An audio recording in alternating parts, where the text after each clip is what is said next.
Remember the living, but there's find only dust.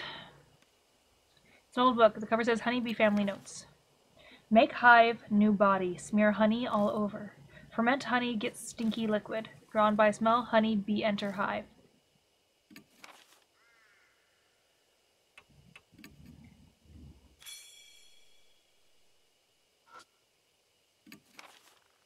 Honeybees are our friends. Make them amiable with medicine from sprayer. If they get mad, pay attention to direction hive is facing. Awaken, I don't know what I'm doing. Awaken honeybees live, blah, blah, blah, blah, blah, blah. Yeah, stuff about bees.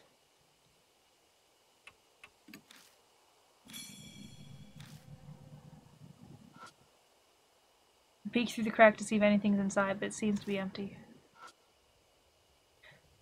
It's a metal box. It's locked. There's no way to open it. I take out the crowbar and shove it in under the lid of the toolbox. I put pressure on it, using it as a lever. The toolbox pops open. Got sprayer. Now I can use a variety of drugs. Manipulators will themselves to be manipulated.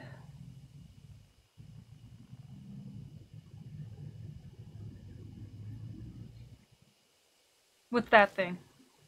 The sudden voice makes me jump, but I shake it off and turn toward him. It's a tool that sprays chemicals and pesticides. You put the container of drugs in here and then do this. I quickly demonstrate how it works. Joe scratches his face, his brow furrowed. You sure know a lot, old man. I'll let you handle it then. And now I'm suddenly in charge of it. When I want to spray a drug, I'll have to choose which drug to use.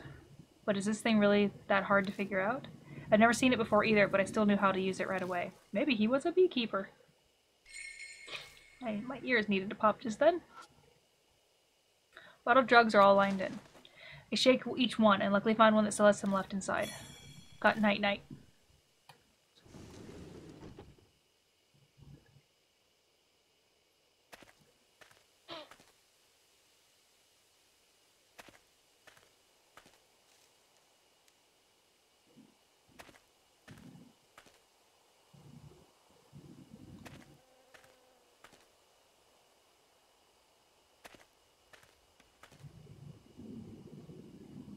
Honestly, the girl doesn't even freak out that much.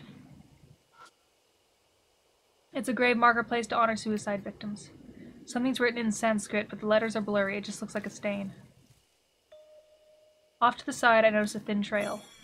Found the beast trail. Thought so. There's one here, too. Come on, let's go. I follow Sho into the bushes. Sho spots something and stumbles, falling backward into me. At the same time, every single hair on my body stands on end. I quickly look down and find. Something is clinging onto my ankles, its expression anguished. It seems eager to speak to me, but its voice is incredibly hard to decipher.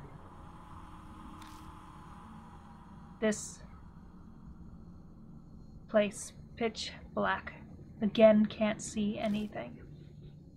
What's it saying? Exactly what I just said. Wait, that grave marker said to say the opposite of the truth. But what's the opposite of the truth? Does that mean I'm supposed to lie? That tends to be the opposite of the truth. Hey, Steve. Yeah. Hey, wait. Are you lifeless too?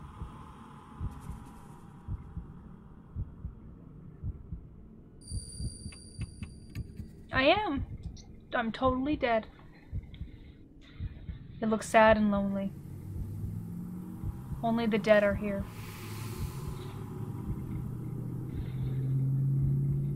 I hear another voice at my feet. Am I dead? Don't believe it. I don't understand. Tell me.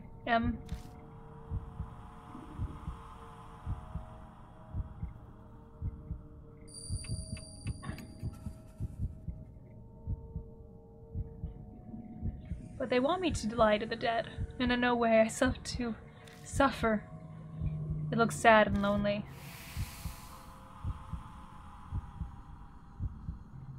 I hear another voice at my feet. Someone please listen. I want to live, I want to live, I want to live. I'm alive.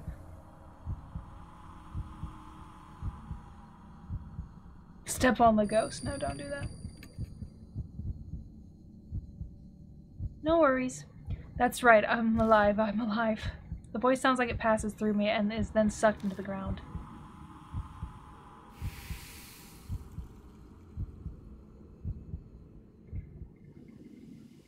The next thing I know, the shadow clutching my ankle is gone.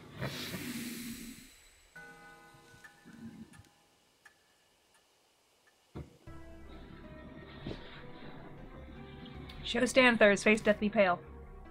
Ugh, no way. I saw it. God, it was so clear. It's okay, it's over now. Right. Hi, Iris. Old man. What? You're awesome. Well, he's certainly straightforward. Sure, let's go. Yeah. His jumpy accent with me is gonna, or slang accent, what do you want to call it? Maybe good, maybe he's bad, he sucks at it too. I step into the empty clearing. The air is filled with the buzzing of bees. There appears to be a giant beehive there. It probably wouldn't be wise to keep going without doing something about it. Oh yeah, there's that. I take out the sprayer and hold it in one hand. I should be able to use this to spray the drugs.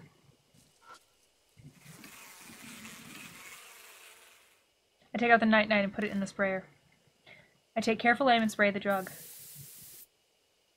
The bee's movement gets slower. Eventually the hive falls completely silent. Used up one bottle of night-night. I've silenced every hive in this area. We can now pass through. Yeah, alright. Way to go, old man, you got this. I don't trust you. Because I don't trust myself. Whoa. Did you just hear some kind of animal? I heard it. It sounded familiar. Turning around, I wonder if it's... the bunny! And yup, that rabbit hops in front of me. A bunny? The rabbit stares at us completely still. It's almost like it's waiting for us to follow. Hey, wait! The next thing I know, I'm rushing after it. Hey, where do you think you're going, old man? I'm going far away. The rabbit was at H Elementary. It showed up and guided us where we were in trouble. That's not some normal rabbit. It's definitely acting with intent.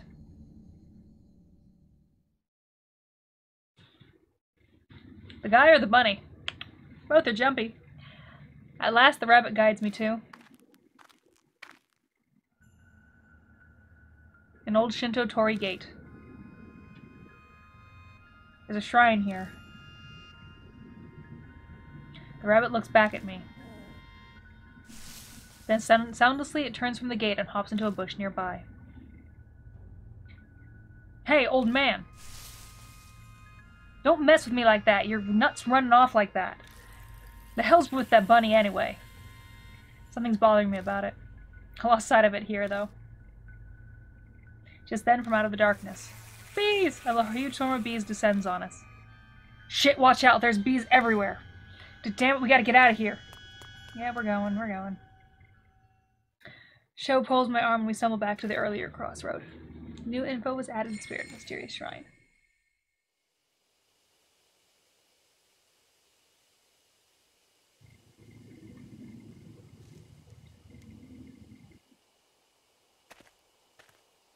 Going to the right. And then turn around. 'Cause I don't got no night-night.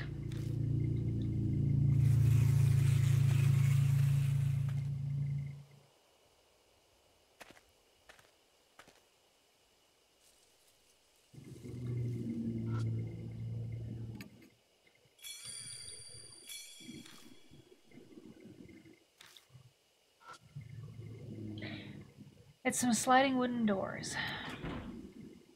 Sliding doors won't open. They seem to be locked.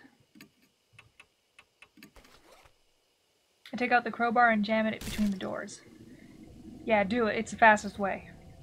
But I can't break the lock. I throw my body weight behind the crowbar 2 or 3 times, then... there's a sound of metal breaking. What? The crowbar snaps completely into 2 pieces. Lost crowbar and got broken crowbar. Too much force, old man. At least the lock got busted, too. Good. Hurry it up and look inside. Why don't you get your ass in there?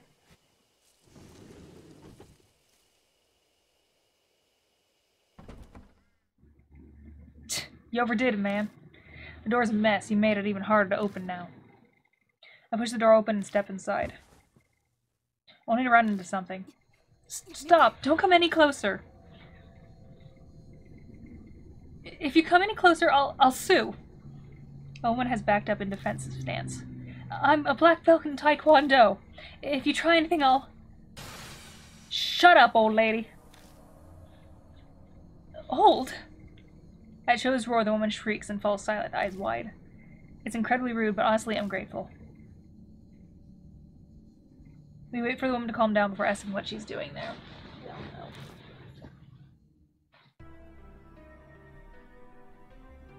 Forgive me, it was all a misunderstanding on my part. I'm Christy Arimura, freelance news anchor. Though I haven't done much recently. Wait, I've seen you. You're that woman that was on the news. Wow, it's really true. Celebrities are more beautiful in person. Cut that out. This isn't the time for flattery. She says that, but she doesn't sound that upset. She seems to love being complimented. Anyways, what are you doing out here? Her expression clouds over. Well, Sho huffs at me. You really have to ask? You lost your tact in your old age.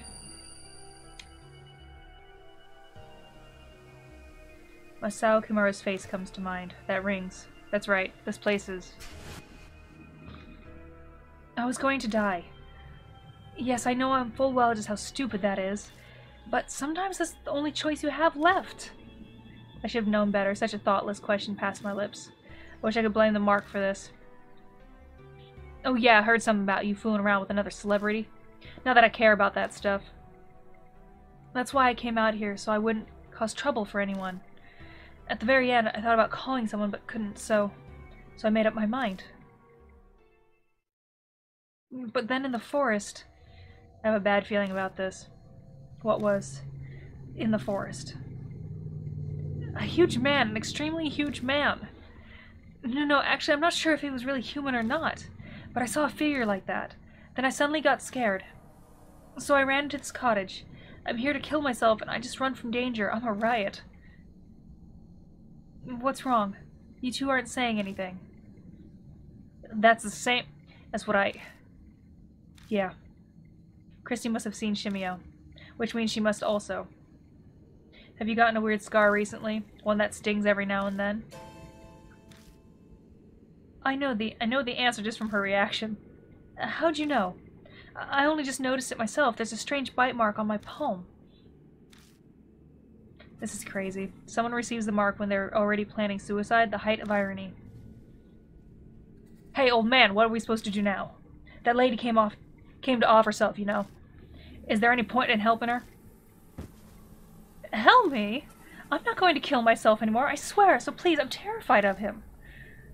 Her eyes are serious. She means what she says. It might only be a temporary change of heart, but... Alright, we'll help you. Our home base is Kujo Mansion. We need to go. Stop messing around with the flashlight, old man. What's happening? The light won't turn on. This happened before, but back then. I got it to go back on right away. But this time it's not working. What was that? A noise. From behind the he's going Southern Belle again, we can't. From behind the cottage. Is something there. Shit, it's no use. You can tell I didn't go through a punk phase in my life, or a thug phase, or any kind of phase that has an accent. But apparently Southern Belle really wants to come back hard. I give up on the flashlight and stuff it in my bag. What's the plan now? Do we bunker down in this cottage we can't even lock up? Or... we have to run out of the forest. Are you insane? Staying here would be suicide. This place is strangely clean. That means someone is coming here. You mean he comes here?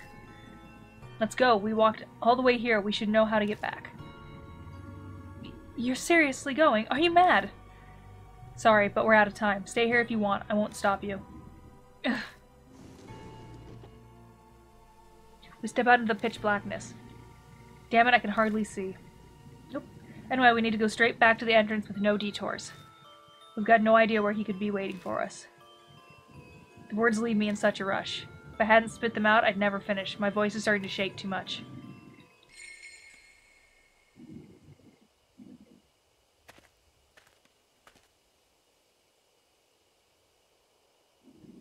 We're at the fork already.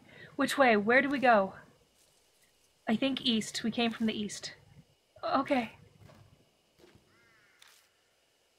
Don't yell, old lady.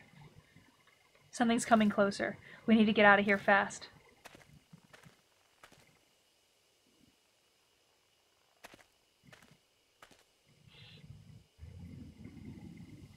Another fork.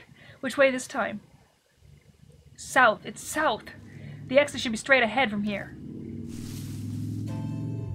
Quiet. Something's passing through the bushes right by us. Shit, is he following us? Even if he is, we have to keep going. This is nuts. No way we can just... Wrong voice. This is nuts. No way we can just stand around anymore. Right, let's go.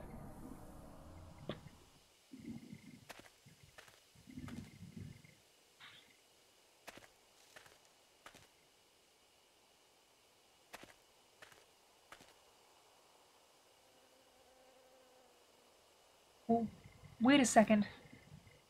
Christy suddenly stops. What's wrong? Someone's coming. I'm telling you, someone's coming. Out from the darkness jumps. Mashita. Mashita? So this is where you were. You're closer than I thought. Wait, why are you here? I had a bad feeling, so I grabbed a car and made my way here. Looks like you're in a rough spot. You can say that again. Anyway, we're on our way back. Good plan. Mashita glanced over at Christy. Run now, explain later. We gotta get out of here.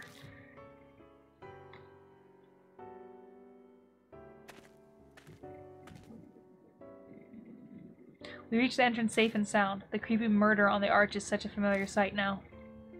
Alright, if we made it this far, then we must be... Yeah, it's all good now. Christy doesn't move. She looks worried, staring off the forest entrance. What's wrong? Over there. Doesn't it look like someone's there? She's looking at a picnic table hiding in the gloom next to the gate. My gaze is drawn over as if by magnets. What is that?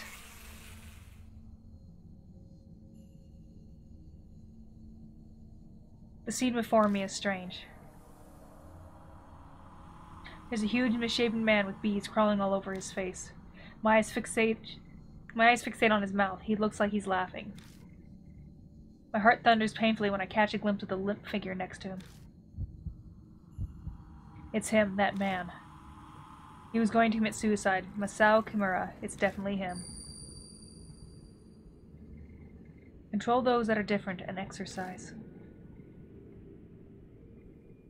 That strange voice echoes in my head. My vision warps. He's dead. Kimura's dead? When? Why is he on that bench? My legs give out, and when I finally focus enough, I find myself kneeling on the ground.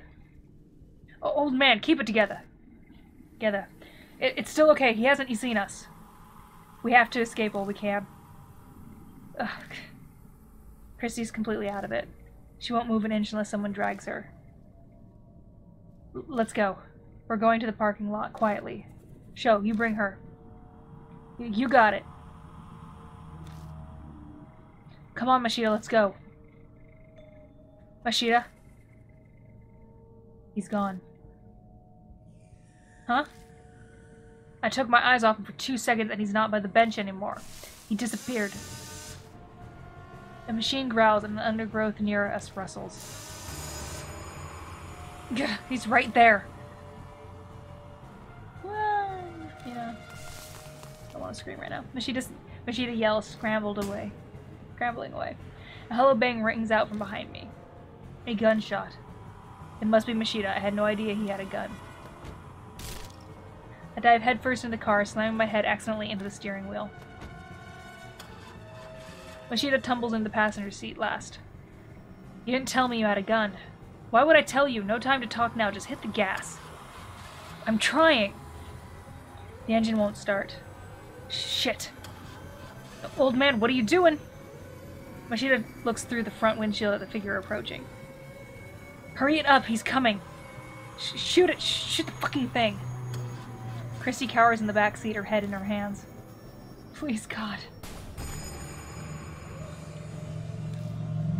Something bumps the hood of the car. The whole vehicle rocks violently. But then, it turned on. Go, let's get the hell out of here.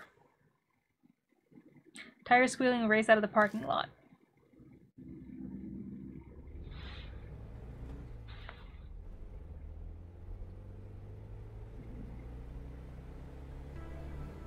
An unspeakable sense of relief fills the car. If feeling truly alive is a real sensation, then it most definitely feels like this. The greatest irony is that the only time you can feel truly alive is when you have a brush with death. No one speaks for a while, we're all soaking in that feeling. It's only after we left the mountain and reached the buildings again that I feel like talking. Still. I glance through the rearview mirror and then at the passenger seat. Both Mashita and Sho are looking at out their windows. Was it really okay for you to come here? If Mary finds out. Obviously I came here with her permission. Mashita immediately retorts. If I hadn't, I wouldn't have come. I get it. Mary must have also guessed that we were in danger. So what happened to that explanation? Who's the woman behind us? Oh right. I tell him everything I know so far about Christian Arumura. She offers up the details as well. The moment her background comes to light, Mashita smiles coldly. Arumura, right, now that you mention it, I do remember you. You were fired over that scandal. You... Why, I never... Should I be disgusted or amazed at his rudeness? But these scars you all have. What were they called? Marks. Thanks. So of all these marks, what happens when you have one? Well... Mashita butts in from the passenger seat. You die within a few days' time. Suffering from something like amnesia. You zone out and your brain takes a vacation. It all happened to me. Sho scoffs. You talk like it's someone else's problem. Sho. Mashita didn't mean it like that. You can only be blunt when discussing this. Doesn't look like Sho will buy that excuse, though. Guess it really is not your problem. After all, you don't have a mark anymore. Huh? What's he talking about? Oh, well, you see. Mashita has already lost Hanahiko's mark. He's free now. So there's no good reason for him to be here with us, but... You're putting yourself in danger for the truth. I can't believe it. You're like a saint. Christy's exaggerated compliment is drowned out by Mashita's sardonic laugh. It's nothing that noble. But thanks to that, I've learned the thing I wanted to know. And what's that? When and how people get the mark. The first time I was oblivious, but this time I was aware of it. Mashita, you don't mean... He gives me his usual crooked grin and shows me his wrist. Sure enough, his skin is blemished by a scar that looks like a spirit's bite mark. Sho cries out, a look of horror on his face. Come on, no way! Did you seriously do that? Man, give it up already! It's someone else's problem, right? So just shut it. Alright. I shut it. I shut it good like a door.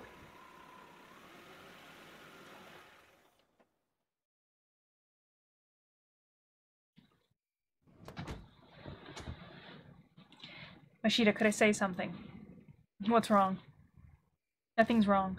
You never told me you had a gun. Oh, that. He laughs scornfully and shoves a paper bag into my hands. I open the bag and find a revolver-styled handgun at the bottom. If you want it, take it. That's not why I... Mashita keeps on talking without stopping to hear what I have to say. It's loaded with 5 bullets. You can hang on to it. But promise me. Promise you what? Don't use it on anything other than a spirit. Not that there's any proof it'll work on them. Of course. Have any experience with guns? There's no way I would. To be fair, I don't really know. But at the very least, right now I'm not getting the feeling that I can handle a gun. Oh. Only use it under extreme stress. With no experience, you won't hit your mark. Well, whatever. If I'm there, I'll just leave the shooting to me. You can face the spirit some other way. Yeah, that's how it was at H Elementary, too. And for God's sake, keep it hidden. Gun possession gets you 3 years penal labor. I'd get hit with 1 to 10 myself just for giving it to you. And shooting a single bullet would get you more than 3 years, if not a life sentence. So you're telling me not to use it? No, I'm just telling you that if it's restricted that badly by law, it's got that kind of power. Got a handgun.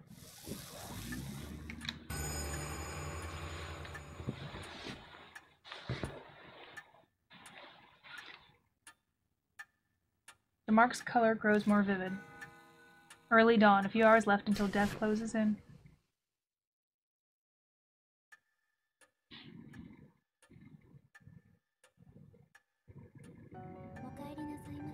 Welcome back, Lord Cade. You as well, Lord Sho. It appears that the woman with you is also a mark-bearer. We introduce Christy, and then Mary proceeds to fill her in on everything. The mark after your life, memory laws, the spirits who curse them into the living. Christy accepts her new reality surprisingly quickly, because it's only natural after what she saw in the forest. I then update Mary on what we found. I see. What a close call for you. I can hear relief in her voice, but why did she let Mashita go? You must know, after you left, Lord Mashita insisted on traveling to the forest as well. Her eyes flick over to Mashita. I am not one to just sit around. Mashita shrugs nonchalantly. It was quite the issue.